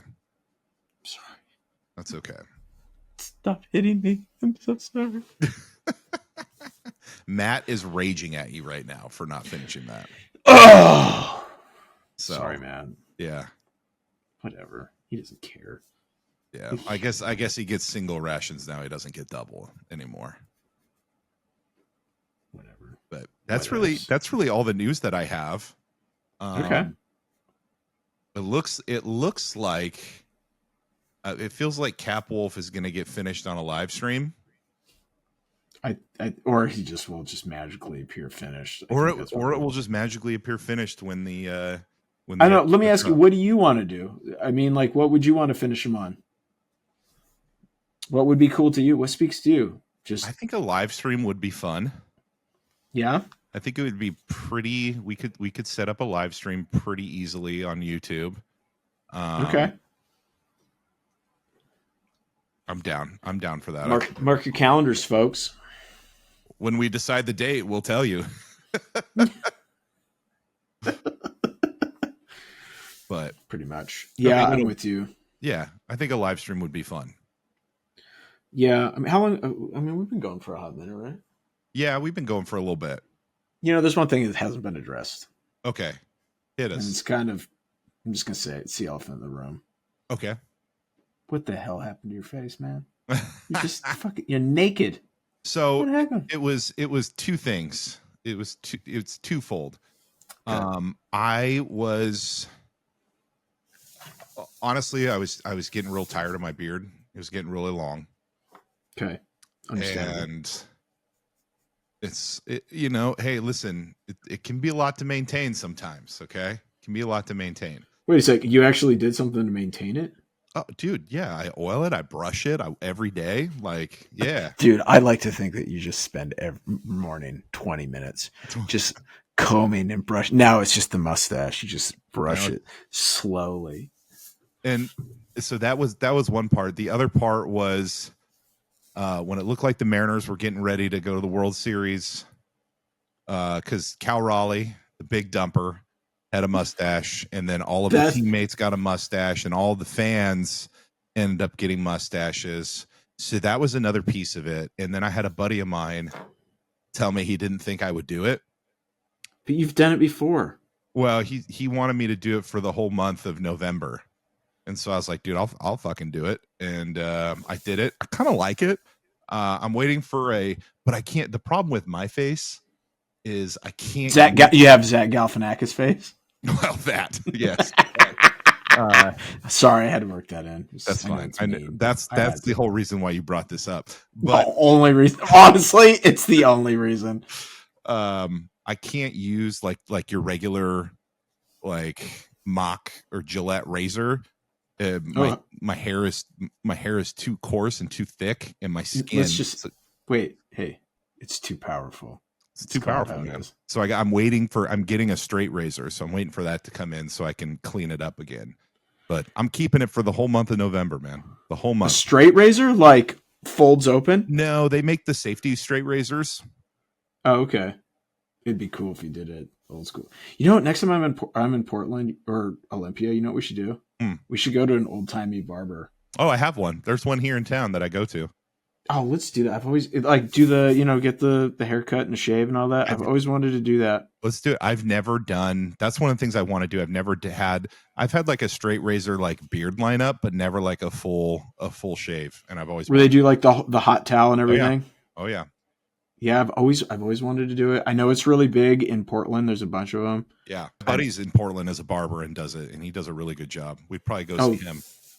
Yeah, that would be cool. We should do that. Look at us making plans already. Well, if you get into Emerald, we'll do it. Deal.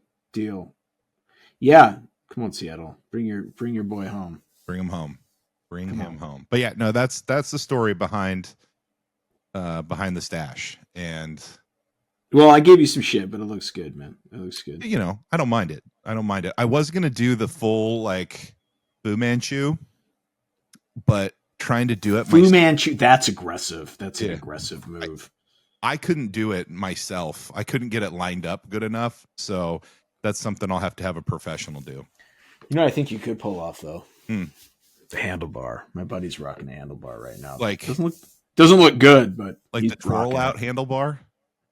No, like I'm in a biker gang handlebar or like the Hulk Hogan handlebar. Oh, that's a Fu Manchu, man. Oh, that's what they call it? Well, yeah. I think that's what you need, dude. That's what I was going to do. Yeah, that was my original plan, but I just couldn't get it lined up good enough. So, well, we got to get it lined up. Yeah. So it's got to get lined up somewhere. Yeah. God. I agree. Look at this. Look at this Wolvie. The Wolvie looks I might not finish Cap Wolf tonight. But you're finishing Wolvie. Let's at least finish Wolvie. I mean, we can do that. Come on, right? I like it. I'm down for that. I'm also down. Why don't we transition into what we've been reading? You know what? I think it's a really good idea. All right. I know. Shocking. Everyone's shocked I read a Ninja Turtles comic. I mean, that's like all you read, right? That's all. That's it. That's it. Fuck you. Well, I thought that this one was important to highlight because this is the final issue of Jason Aaron and Juan Ferreira's run on Turtles before it turns over to a new creative team next month. And have they announced the new team? They have. It is. Oh, I'm trying to remember the writer's name. It is that he just won a bunch of Eisners he's the writer of American Born Chinese and Lunar Love Story. Oh, I know who you're talking about. I can't remember. I'm blanking, but yeah. Lunar New Year Love Story. Jean Luen Yang is the writer, and then Freddie Williams III is the artist on it.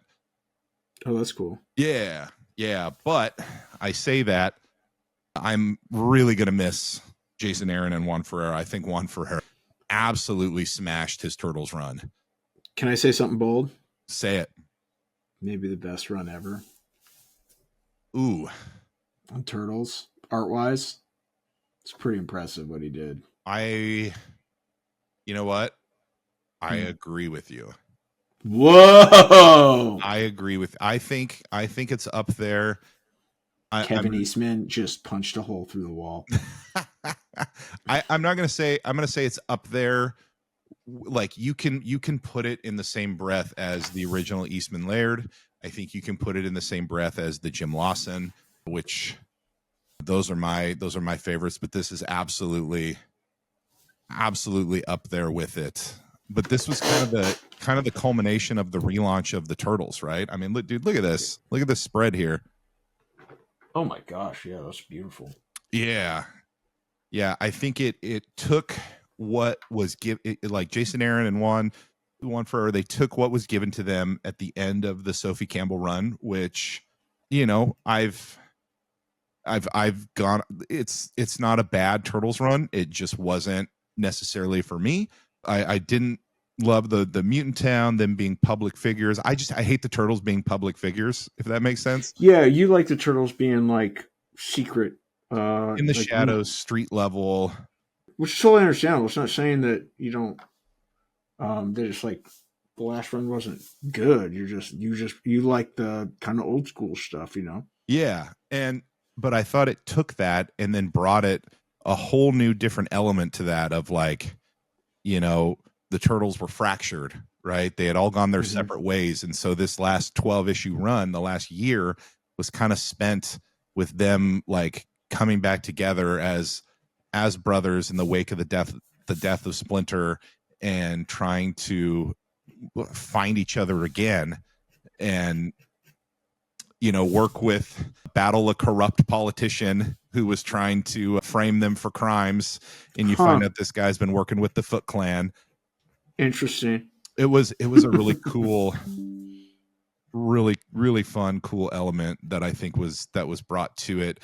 Like, I'm really curious to see where it's going to go, but this was, it was a continuation, right? Obviously they continued the story of where it's been the previous 150 issues before it, but it also feels fresh.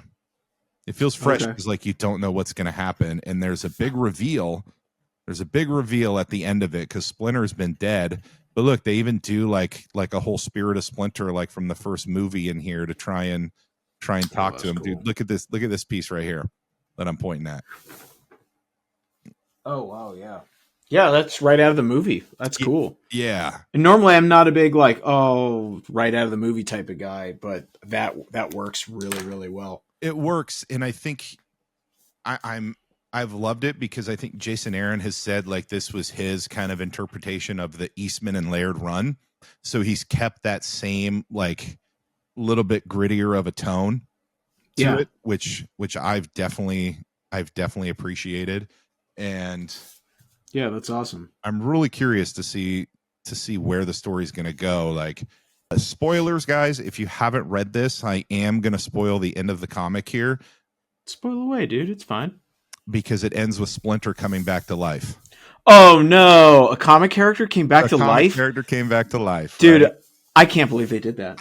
That's it. I'm done. I'm not doing comics anymore. He's been dead since what, issue 100? So that's I didn't even know he died. 62 issues. How many years is that? Like, he's been dead for a lot of years. I was gonna say, I thought they already killed him off before. They did, and now he came back from the spirit realm.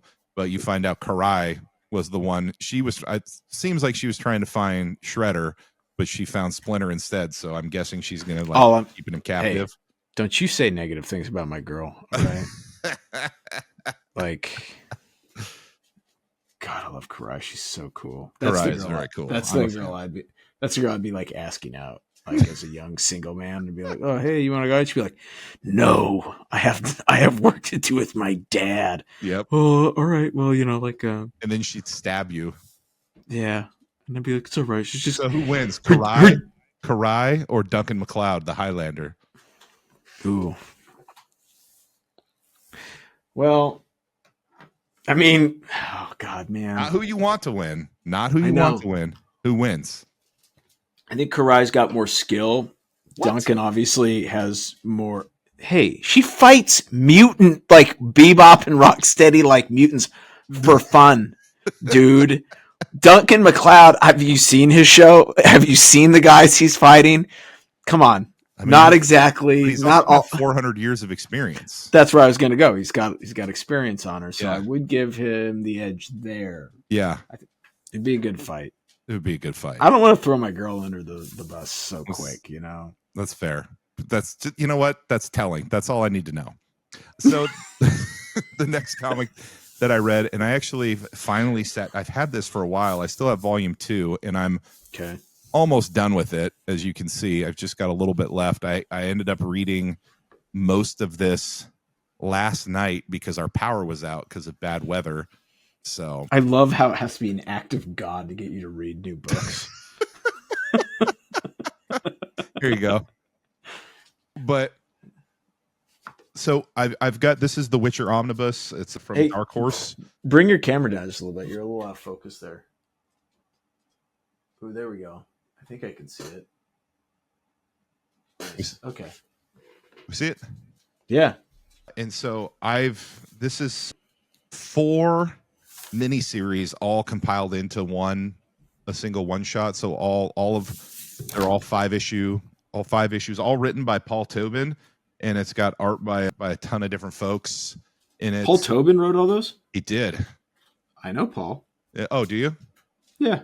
Nice. He's a helioscope guy. Oh, awesome. Yeah.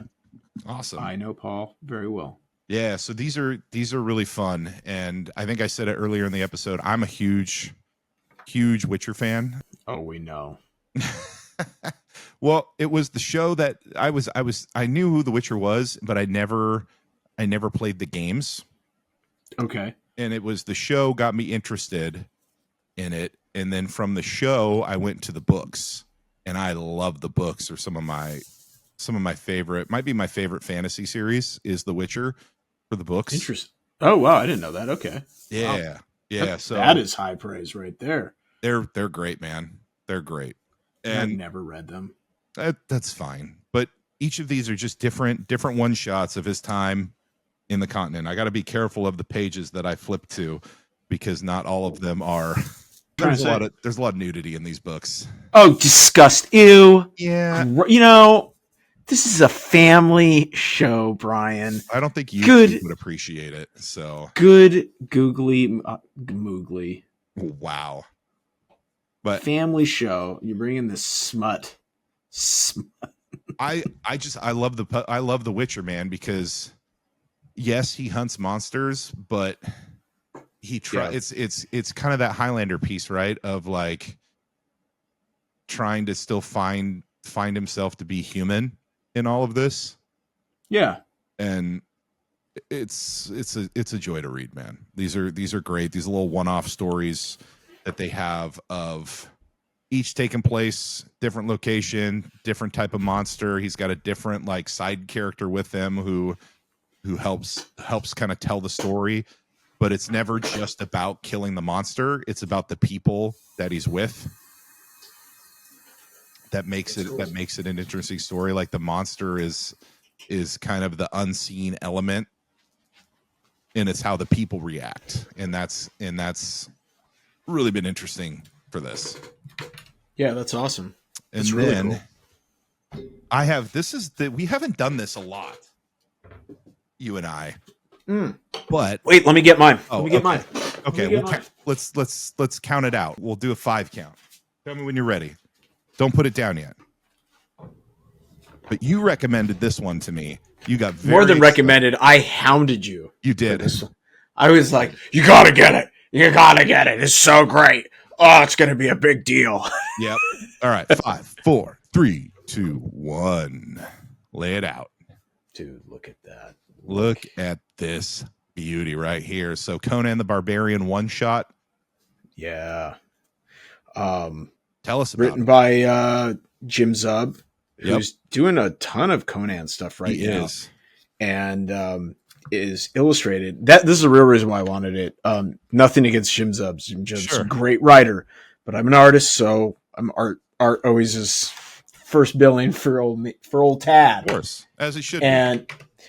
Alex Horley, though, is in my opinion like one of the best, like probably comic painters alive. Okay. Right now, maybe ever. Like I would love to have him on the show, but I'd be embarrassed to watch him have to watch me slowly draw, a half thought out idea on paper and ink. Anyways, so this whole book was illustrated. It was all painted. Yep. Using oil paints by hand. And it's something you don't see done very much. I stumbled upon Alex Horley way back. He used to do a bunch of Lobo stuff for DC, and he did a Lobo miniseries. I reviewed it on there. It's called Lobo Unbound. Yeah. And it was like a 4-issue miniseries. I couldn't even get it in print at the time, so I think I bought it on like Amazon, Kindle. And, but he's just such a great painter, as you can see, look at the colors. It's just like it pops off the page. And like you and I were talking last night, it was such a great issue because you don't need to really know anything about Conan. Like you could pick this up, never. This is one of the few Conan books that I've actually read. Yeah, but like you're familiar with what Conan is. Well, yeah, but like you could pick this up, never seen the movie, never known anything about it, and you could get pretty much the whole gist of what Conan is and figure out whether, because it goes through the whole pantheon of Conan's life. Yeah. Like you meet Conan at like he is an elder king. And anyways, it was one of those great, like, I don't know how many pages this was. 32 pages? Yeah. It's like a 32 page one shot, right? And it has so much action. It has that like high fantasy, like barbarian, like look at this, It's so good, man. Yeah, I mean, apparently they've been talking about doing this. They hit him up to do this like 12 months ago. So I can only imagine he's probably been working on this for the better part of the year. And it's just cool because you don't see like comics is all about like getting as much out as quickly as possible, right? Like, oh yeah. And so like this kind of stuff doesn't happen that often where it's like, okay, we're going to give you the time and the budget to hand paint. Yeah. Right. Like an entire like oversized comic. It's great. Like if you're going to the comic shop, you can this week or next go pick it up. It's worth it. Yep. You've never read, maybe you're like, oh, I saw the Conan movie with Schwarzenegger years ago. Well, and if you enjoyed that, just even a shred, go pick this up. It'll be worth it. It'll be just time. It's worth your money. Yeah. You know me, like I'm always real stingy. Like it's very rare that I get super excited about something that's coming out. And when I found out this was happening like 3 months ago, I like marked my calendar like, okay, yeah, like I got to go pick this up as soon as this drops. Yep.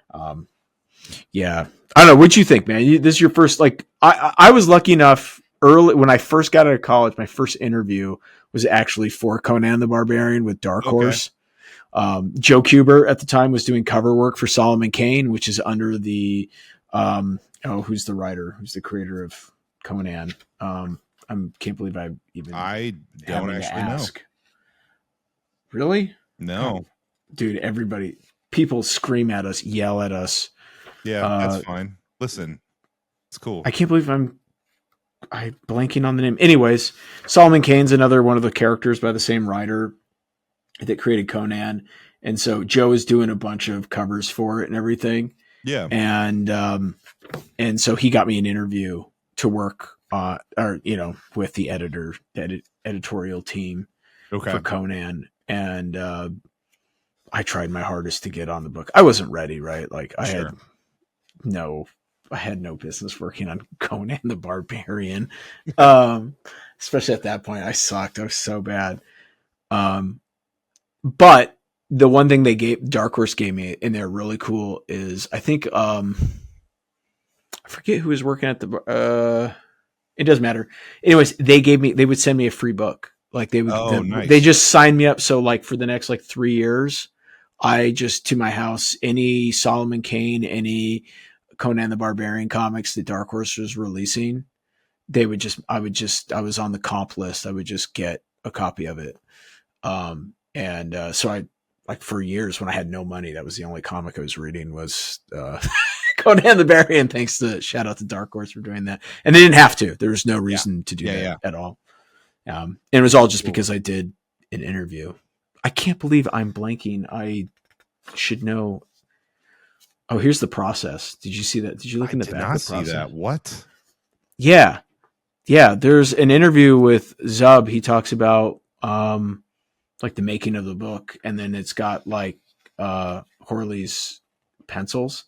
Okay. So you can see. I wish there was more. I wish there was like process for like paintings, the painting process. But keep your secrets. Keep your secrets. But yeah, look at that. Those pencils. Even the pencils are awesome. Yeah. So it was created by Robert E. Howard. Robert E. Howard. Jesus. If you're listening to this show, I'm just gonna say I'm just completely brain fried. So I apologize. I'm an idiot. I'm a moron. I should have known that. Robert E. Howard. It's okay. I'm here for you. I didn't know it either. I had to look it up. Did you ever read any of the old Conan novels? I did not. I knew they were. I knew they were novels, but I never read them. Me either. It's one of those things I've had it on my list for years, and I've never pulled the trigger. It was really cool a few years. Like I think it was like a decade ago. Mark Schultz. They did like they released like a collector's edition where they re-released all the Conan books, and I think it was like 10 or 15 years ago. And Mark Schultz did all these pencil illustrations for the chapter breaks. It was cool. I kicked myself in the butt. There was a Borders that was like going out of business that was down the road from us. And I remember like I went in there and they had them all, the whole collection. And I was like, should I get them? No, save the money. You don't need it. Blah, blah, blah. I used to frequent Borders a lot. Yeah, man. Borders had some cool stuff. Mall. Ours was the Borders we had was just down the road. It was like a mile down the road. They had their own building next to the cinema. So it was like that was like the first place I bought graphic novels at was at Borders at the Three Rivers Mall in Kelso, Washington. Oh wow. Yeah. Yeah. There was when I was at the Kubert School, we were over by the Kubert School time was just down the road from the Rockaway Mall in New Jersey, right off the 80. Highway 80 there. And Rockaway, they had a Barnes & Noble, and a lot of guys would go because you could, they don't kick you out, right? Like, you just go. So like guys would go over there and just like after school, you'd go in there and there'd be a couple of guys just hanging out, just reading comics, just sitting in the, just reading graphic novels of something that they wanted to research, Anyways, man. Before you show me your next book, I want you to look at this real quick. On my screen, I got in the back of the Witcher omnibus. I forgot to tell you about that. There were some pinups. Yeah. So here's a Simon Bisley Witcher pinup. Oh, sick. And then another one that I really love. You got a Stan Sakai one right here. Oh, wow. Yeah. This is a Dark Horse book, right? Yeah. Okay. And then Duncan Faridgo. I think that's how I say his name. Duncan Fagretto did this one as well, which I think is pretty cool. But the Sakai, that's really good. The Sakai and the Biz are my favorite. I mean, come on, Biz is the man, dude. Oh, I know. All right, I'm going to transition back, and then we can finish what you've been reading. All right, outside of Conan, what else did you pick up? Well, I did the usual suspects. I got this. I'm still reading Battle Beast. Okay. It's great. It is what it is. Just fight, fight. If you're, I think, a big fan of the Invincible, one of the big kind of, they don't really do anything with it, but they show that Thrag shows back up. Oh, nice. So, it's like the very last page. Spoiler. Sorry. They don't really do anything with him, but they just show that like he's Well, 'cause here. they fight in the Yeah, they have that epic fight, right? in the comic, yeah. Which I can't wait for that on the show. Yeah, I'll be curious to see if they do that. So I'm enjoying it. I might be kind of done reading it. I guess I don't know. If it's going to be an ongoing, I'm not a huge Invincible guy, right? Like it's great. Yeah. So, but I'm just not. You're one of the guys who likes the show more than the comic.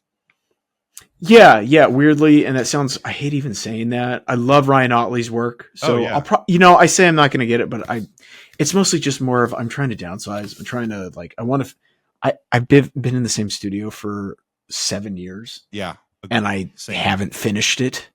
And so I'm like, okay, this winter we have to finish the studio. So dude, I'm in the same boat right now, man. Like, yeah, but you've been in my studio. It's almost there. I literally just have like one wall to finish, like get rid of some stuff. Yeah. And like move some shit around and we're there. And I don't know. I just could make it really, really good. So anyways, I don't know. The last thing I need is more Battle Beast books, but I'll probably end up just keep reading it because it is really entertaining. It's a lot of fun. It's a nice, break from life. Sure.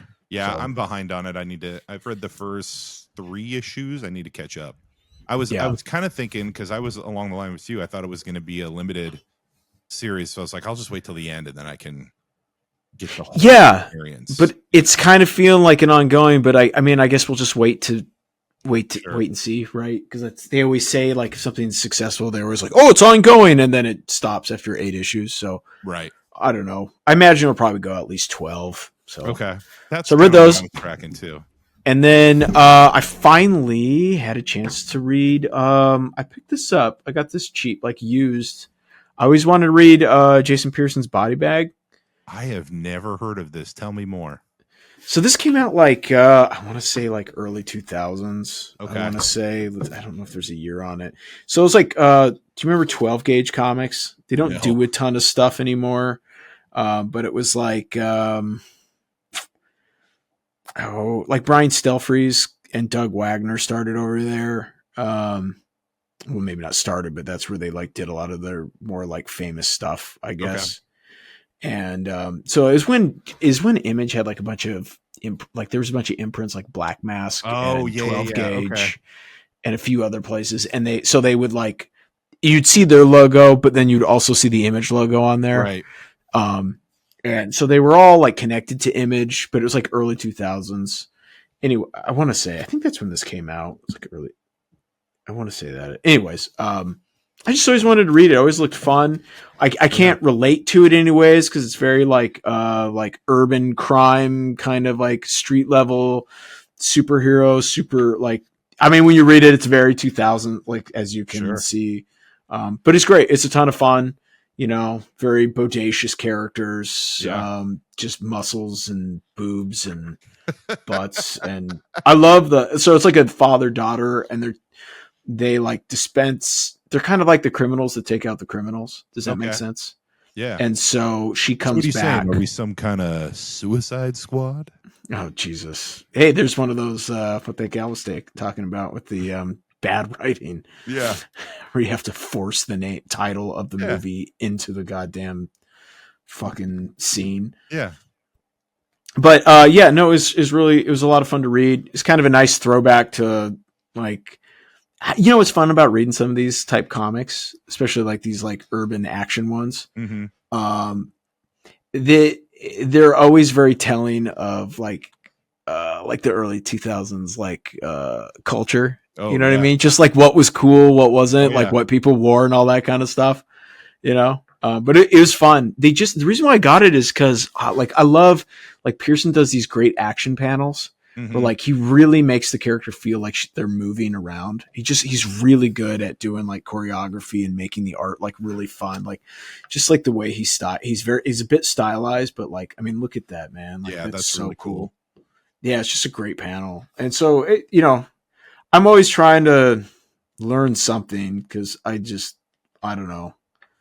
The longer I do this, the more I feel like I don't know what I'm doing. Fair enough.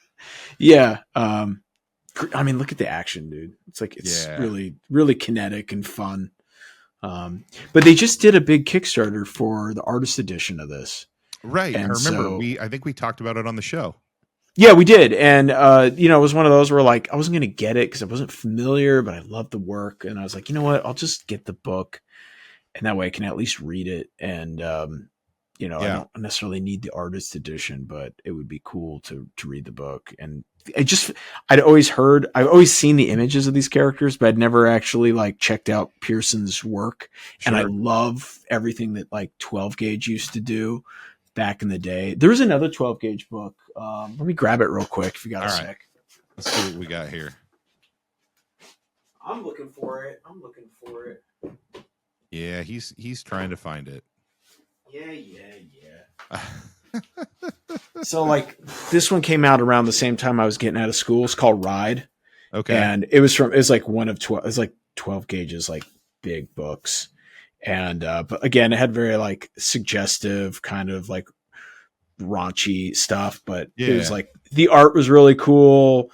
Girls in schoolgirl outfits, like shooting, like again, the criminals that kill the criminals. That kind of thing. Right. And it just had I remember at the Kubert School, there was this guy named Gabe Bridwell, and he did this wonderful, like he used this book for an entire class one day. And he was just talking about like just the use of the gray tones and minimalist and sense of design and balance of the panels and stuff, and how you can do, different types of, it doesn't have to be, necessarily superheroes. You can do a crime book, right? Yeah. And it still resonates even with like a limited budget, because like they didn't color it right. Like, but they made it all about like the design and the balance of the panels. And it's just, I don't know. I don't know if 12 Gauge is still around, but they did some really interesting, like fun, if you like kind of like raunchier or like crime, just action, violent comedy type stuff. Yeah. Like 12 Gauge books, especially from that like early 2000s, are definitely for you. I mean, look at that cover, man. Like the cover for Ride is, it's fucking sick, dude. That's great, right? Yeah. Like, I don't know. But yeah. So that's what I was reading this week. Okay. The biggest tell? You can tell this is early 2000s. Yes. 100%. Yeah. Yeah. When's the last time you saw somebody do that, bro? Probably 2002 would be. Oh, it lasted a little longer than that, did it? I want to say it was pretty popular when I was in college. Okay. But yeah. Anyways, that's all I got, man. All right. Well, it looks like the piece isn't getting finished today, and that's okay. We'll hit a live stream up later this week. We came close. We got some of it done. Yeah. You know what? The best things in life, you have to wait for them. So that's right. I mean, there he is. The big man. There he is. He doesn't want to be here though. No, he does not. He's like, give me. He's like, I thought I'm not allowed to be up here. Oh, as he lays on it every day. Every day, whether there's work or not. This is what we're here for. We're here for the cat. We're here for Zorak. That's right. Hi, buddy. Oh, there he is. Look at that glorious beast. Well, we went over what we read. Yep. We went over the artwork. Went over our books. Everything. Yep. Should we get out of here? Yeah. You know what? I think I will. Because I got to be honest, man. Yeah. The Violent Australia is waiting for me. So, listen, I'm waiting. I gotta finish up this episode of Highlander. So, what episode are you on now? I think season 4, episode 3. I think this is how 90s it is. All right, it's I sent you the picture, but the description of the episode is Richie meets a giant immortal with a love of trains. And whoa, it is. Whoa. That could go in several different directions. It's an autistic immortal. Okay, that's cool. It is, but it's just like that's the description. That's the episode description. I mean, it sounds pretty 90s. Not exactly the most, kind. No, not at all. I will say they're very kind in the episode. Like they're not like, dude, he's got a heart of gold, man. Who, Duncan or the Not Richie, Duncan. Duncan does. I don't know about tomorrow. I haven't watched the episode. Yeah. Maybe he's. Duncan. I'm sure he's a good guy. Man. Duncan he's is good. He's a good dude. He's the best of the Immortals, man. Like, come on. Yeah, he's even better. Lambert kind of sucks. Like his character is kind of a dick in that first episode. Yeah, but he's he more just shows up. He's like, "Hey, oh, you're with your lady. Yeah. She's very pretty. Remember those ladies we used to get with back 100 years ago?" You're like, "Dude, what are you doing, man? Why would you bring that up?" Right, Zorak? Right. Yeah. And then he's like, "He's mine," and he just goes and like takes his like his kill like for his own power. Well, because I mean, once the challenge has happened, you can't interfere. So. Yeah. Okay. Well, I guess the rules. Do have who came up with the rules? That's what I want to know. You know, that's a good point. That's a really good. I'm with you. The rules, the holy ground, all of that. You know, that's what I want to know. Do you want to see me on camera real quick? Do I need to be on camera? Sure. All right. Let me move everything. Oh, I don't know what he just said. This is just. You guys can tell that we're at the end of the episode. Because we're just dicking around at this point now. It's true. Oh my god, I'm here doing all that stuff with the camera, not realizing how much work it's going to cause me in post. But it's fine. You don't have to cut it out. Look at that. Look at this. I see it. We all see it. We can't barely hear you because you're now far away from the microphone. It's true. It's right here. I'm here. All of it work for me to just take us home. Take us home, big guy. Take us home. All right. Well, if you are at the end now and you're still with us, first, let me say I'm sorry. Second, let me say thank you for tuning in. You can, God damn it. What? You can find Blue Tiger at its home on Substack, bluetigerrevenge.substack.com. Please subscribe. We send you an email every time a new episode comes out. Anytime we do something, you get a release. If you're watching on, you're watching us on YouTube, subscribe there. Hit that notification. Tell your friends. Tell everybody. Even if you hate, especially, you know what? Especially if you hate them. Listen, if you suggest this podcast to someone that you hate, and then write us a message, send us a DM on Instagram at Blue Tiger Revenge. We will give that person a special shout out just from you. Ooh, I like that a lot. I like that a lot. Someone you hate, we'll and then message us. We'll call them out. If it's your boss, you just be like, "Hey, you're being a real dick at work. Knock that off." Yeah, we'll do it. That's all okay. That's all I have, Chad. You distracted me with the cat, with that god of a cat. Look at him. Do you have anything else? I do. His toys are all over the place. I will be at the Zine Fair November 8th. Okay. So, yeah, if you, it'll be at a building called The Nave off of Spinard in downtown Anchorage. So come, and there will be a bunch of other artists and people from Panel Breaks are going to be tabling there. There's going to be all kinds of like cool stuff. God damn it. See, this is what happens. This is what happens when you let the cat take charge. I know. But yeah, so, and I will have copies of Bugisha of the Badland, the infamous zine, the very first Narpig zine ever crafted. We went ahead and ordered some new copies. So nice. Yeah, come on down. I will have them for an affordable price. Okay. I don't know how much they're going to cost yet, but we'll have them there. $25. Probably like 10. Okay. Well, see, look at that. Now you have a price. You're welcome. There we go. $10. You're welcome. Yep. That's all I got. If he charges you more, you let me know. Sure. That's right. Set straight. All right. Well, if that's all you have, what time is it? Hit the music.